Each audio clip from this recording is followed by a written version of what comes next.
Welcome to Baz Travels.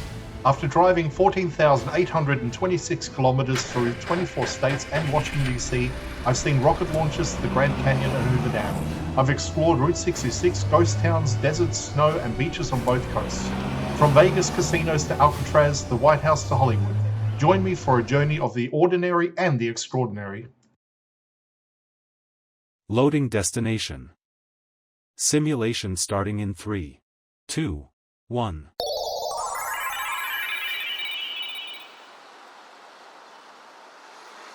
To look around, move your phone or tablet.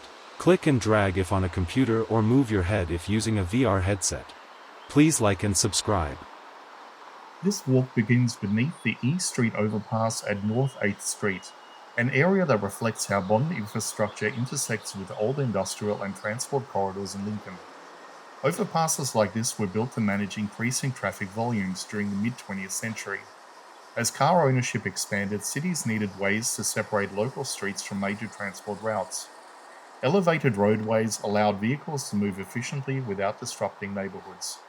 At the same time, these structures reshaped urban space.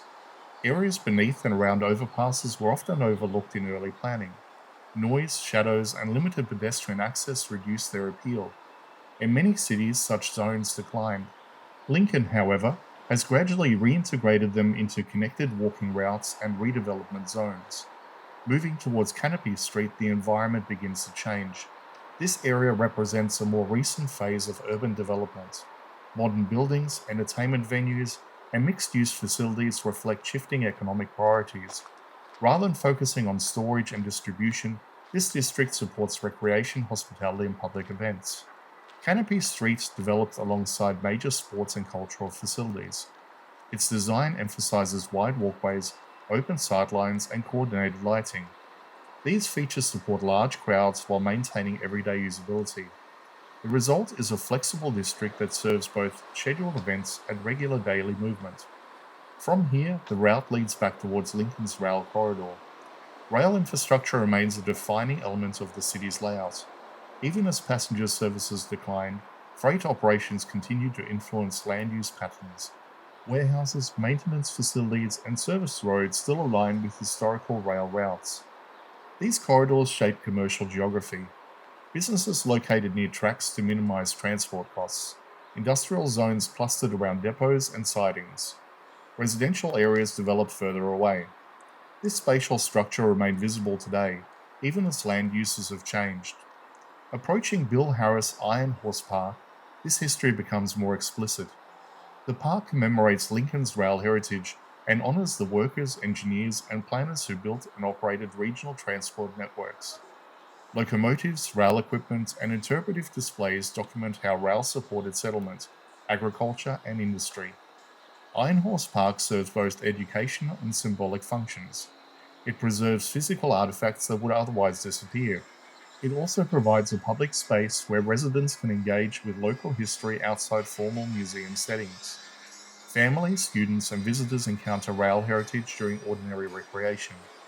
The park's location is significant. It sits near former working corridors rather than in a detached cultural zone. This reinforces the connection between historical infrastructure and contemporary urban life. Together, this route illustrates Lincoln's layered development. The overpass represents automobile-era planning. Canopy Street reflects modern entertainment-orientated design. Rail corridors document 19th and 20th century industrial systems. Iron Horse Park connects these periods through preservation. Rather than replacing one system with another, the city has accumulated them. Each generation added new infrastructure while retaining parts of the old. This process created complexity, but it also produced resilience. When one system declined, another remained functional.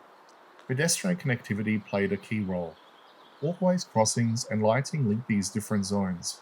People can move from highway infrastructure to entertainment districts to Heritage Park without an abrupt disconnection. This supports accessibility and social integration. Economic diversity also benefits. Transport, tourism, recreation, and service industries operate within overlapping spaces. This reduces dependence on single-use districts and strengthens long-term stability. For residents, this walk reflects everyday interaction with infrastructure. Roads, rails, venues, and parks form part of routine movement patterns. They shape how people commute, socialize, and access services.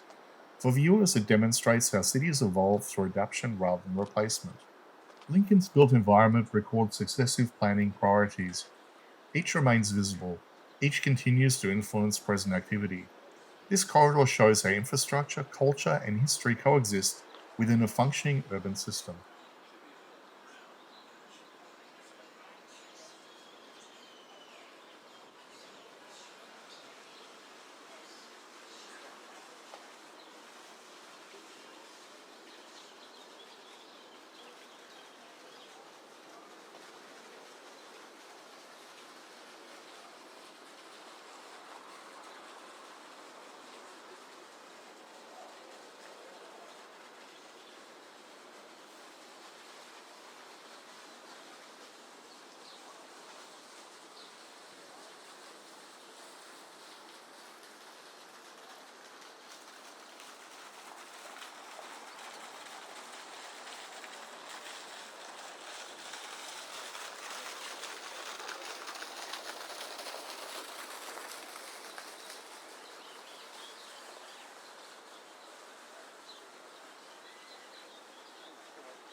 Simulation terminated.